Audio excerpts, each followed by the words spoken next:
Our top focus on the final day of the Israel-Hamas Truce. Qatar Foreign Ministry has announced that the truce will be extended by another 2 days. This as both Israel and Hamas try to work out a tricky hostage swap deal. Remember, Qatar is one of the key mediators between both sides. As part of the Israel-Hamas deal, 39 Israeli hostages in Gaza have been released so far, with 117 Palestinians freed from Israeli jails. Remember, they had initially agreed on a 4-day truce. There has been a constant pressure not only by the US but also at home for Benjamin Netanyahu, because we have seen that protesters have gathered near the city square and they have been asking for the release of hostages. So there is immense pressure on Benjamin Netanyahu to bring all the hostages home. Till Sunday, at least 39 hostages have been brought back and 117 Palestinians have been freed from Israeli jails. Today's swap has not taken place yet. It has been delayed, but meanwhile the news is coming in from Qatar Foreign Ministry, and Hamas has also issued its own statement saying that the ceasefire has extended for 2 more days. That means for each day 10 Israeli hostages would be released, and each day 30 Palestinians who are in jails in Israel would be released. That makes the number 20 for Israelis and 60 for Palestinians. So 2 days extension of truce might be confirmed. However, there is no statement till now from Israel.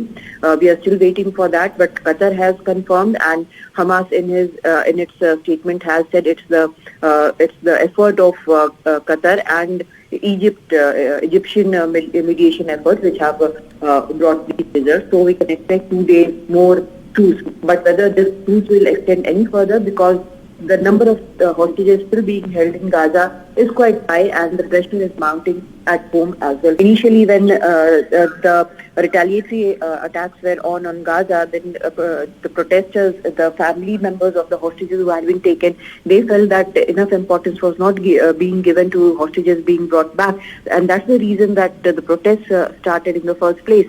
Now it is one of the topmost priorities to bring back all the hostages. But as we have seen, the swap deals are 1:3 ratio, and all the hostages are not yet back. So the priority is to get the hostages back, but the negotiation is quite difficult, because the more days there is a ceasefire, the number of aid trucks going into Gaza also increases, and there is also an apprehension in Israel that in Israeli government is that Hamas would be using this aid, the fuel, the food, will hoard it, and it will be used against Israeli forces.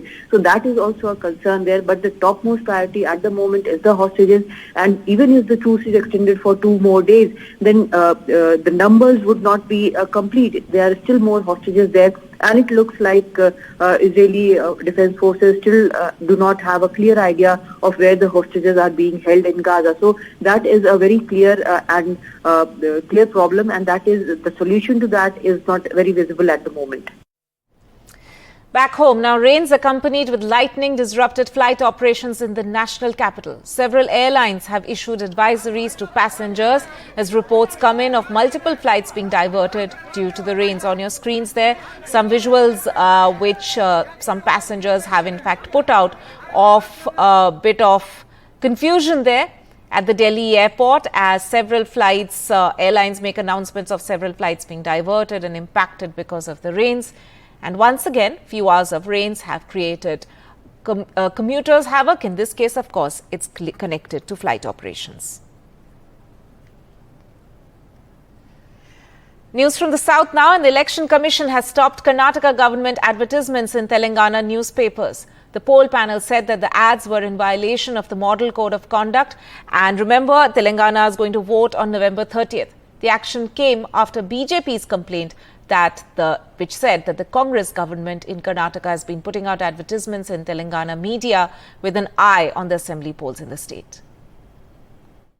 It's very interesting that in this particular Telangana election, it's the shadow of Karnataka that seems to be looming large over the campaign of the Congress party here, because right from the beginning of the, when the election notification happened and subsequently the process has started of the election leading towards the voting on the 30th of November, the BRS has been saying that it is the Congress from Karnataka which is in fact financing the Congress here in Telangana. All of us have been reporting about how the victory in Karnataka had given a momentum to the Congress here. But now this advertisements that have been put out by the government in Karnataka here in Telangana had a political significance because the guarantees of the Congress in Karnataka in a sense were being criticized by the BRS government here, saying that they have not fulfilled the promises in Karnataka and they are coming here and talking about 6 guarantees here.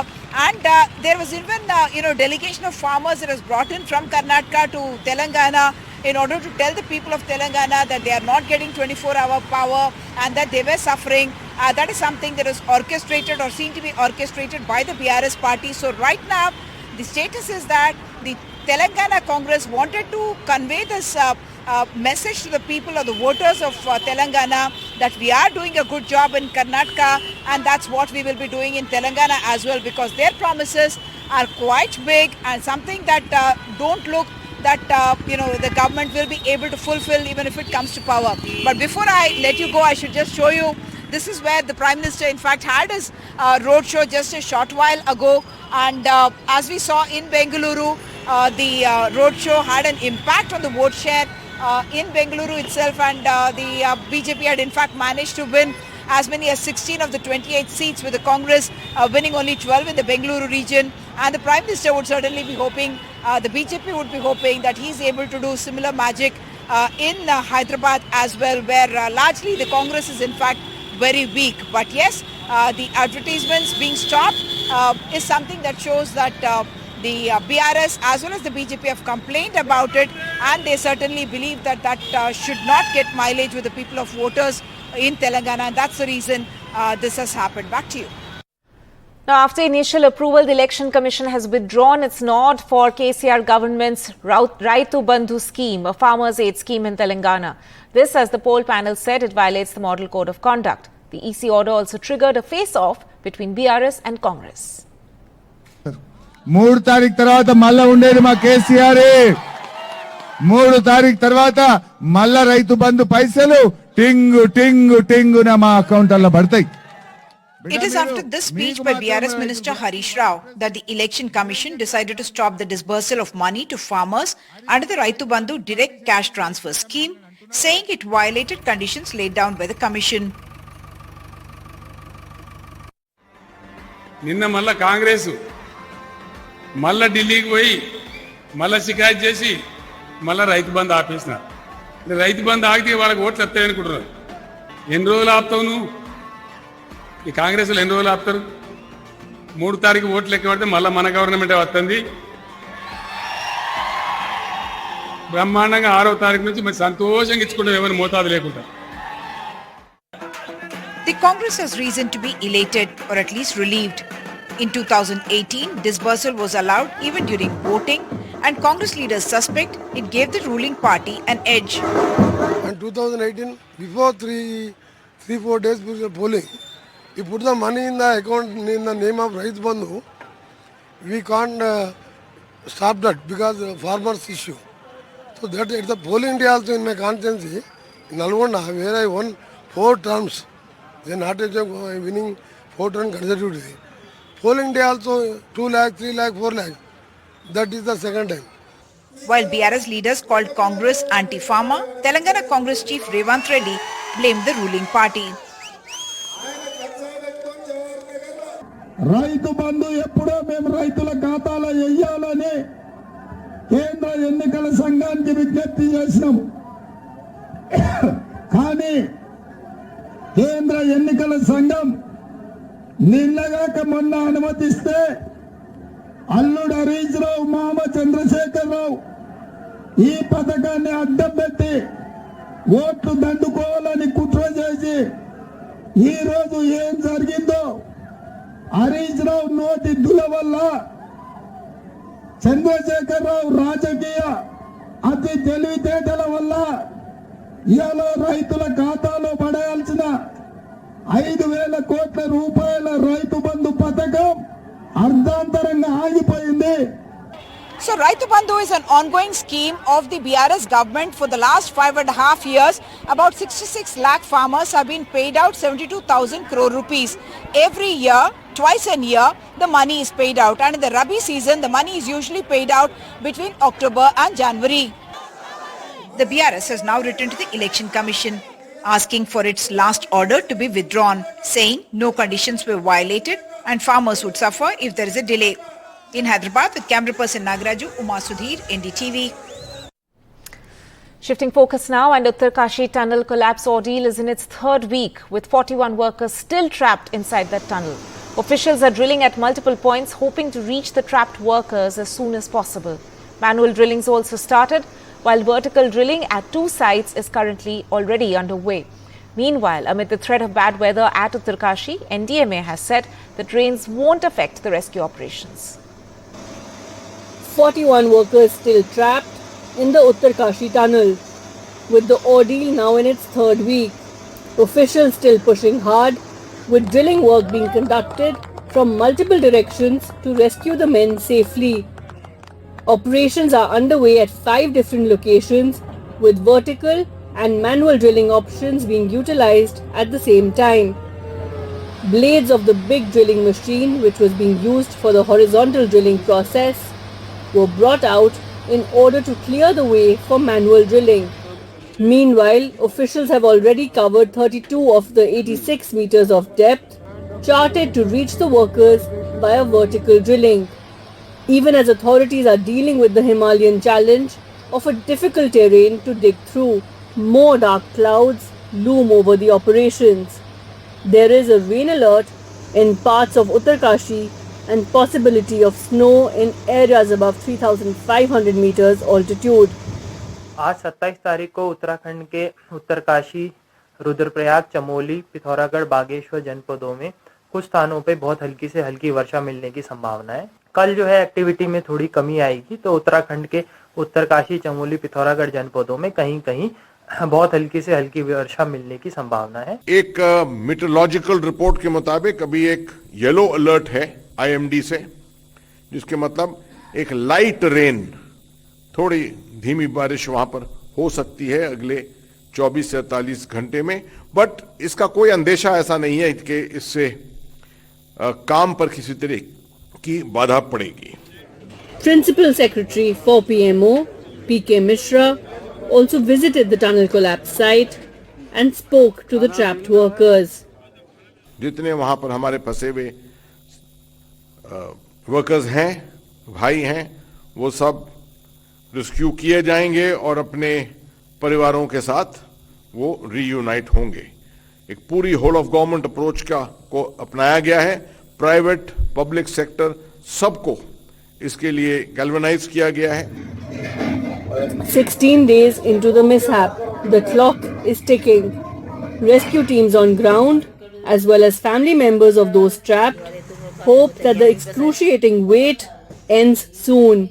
With Kishore Rawat in Uttarkashi, Sakshi Bajaj for NDTV.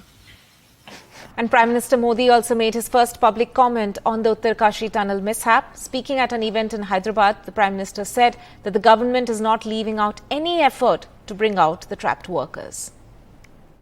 हमें अपनी प्रार्थना में उन श्रमिक भाइयों को भी स्थान देना है जो बीते करीब 2 सप्ताह से उत्तराखंड की एक टनल में फंसे हुए हैं।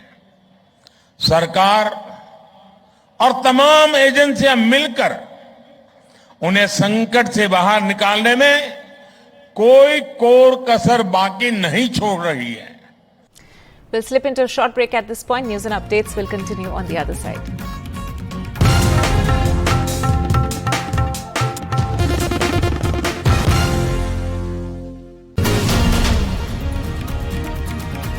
Welcome back. Now, Prime Minister Modi also raised the Ram Mandir issue at the Hyderabad rally, saying that in a few days, construction of the temple at Ayodhya will be complete. आज देश अपने पावन धामों, अपने संतों, ऋषियों, तपस्वियों को सम्मान दे रहा है। केदार धाम हो, काशी विश्वनाथ हो, उज्जैन महाकाल हो, हर धाम के विकास पर बल दिया जा रहा है और अब तो बस कुछ ही दिनों का इंतजार बाकी है। अयोध्या नगरी में भगवान राम का भव्य मंदिर बस पूरा ही होने वाला है। Meanwhile, the Punjab government has rolled out the free pilgrimage scheme for the elderly, a scheme that the Aam Aadmi Party government had already implemented in Delhi. मुख्यमंत्री तीर्थ यात्रा स्कीम जिसका आगाज किया जा रहा है हरी झंडी देके। The Aam Aadmi Party's Delhi model playing out in Punjab once again, with the party launching one of its popular Delhi schemes in Punjab on Guru Nanak's birthday. Punjab Chief Minister Bhagwant Mann and Aam Aadmi Party Chief and Delhi Chief Minister Arvind Kejriwal flagged off the Mukhyamantri Tirth Yatra Yojana, which arranges free pilgrimage for senior citizens to multiple religious sites in the country. The first batch of over 1,000 pilgrims set out today from Sangrur in Punjab to visit Sri Hazur Sahib in Nanded in Maharashtra. This is where the 10th Guru of the Sikhs, Sri Guru Gobind Singh, spent the last few years of his life. आज पहली train जा रही है 1040 सवारियां एक train च जांदियां जी। बड़ियां शानदार एसी ट्रेनां ने और खान पीन नूं विच सब कुछ मिलूगा, खाना, डॉक्टर विच है। देश को आजाद हुए 75 साल हो गए। इन 75 साल में एक भी सरकार आज तक ऐसी नहीं आई जिसने लोगों को तीर्थ यात्रा करवाई हो इस तरह से, और वो भी मुफ्त तीर्थ यात्रा करवाई हो। The Punjab government has invested 40 crore rupees in the scheme, which will benefit over 50,000 pilgrims each year.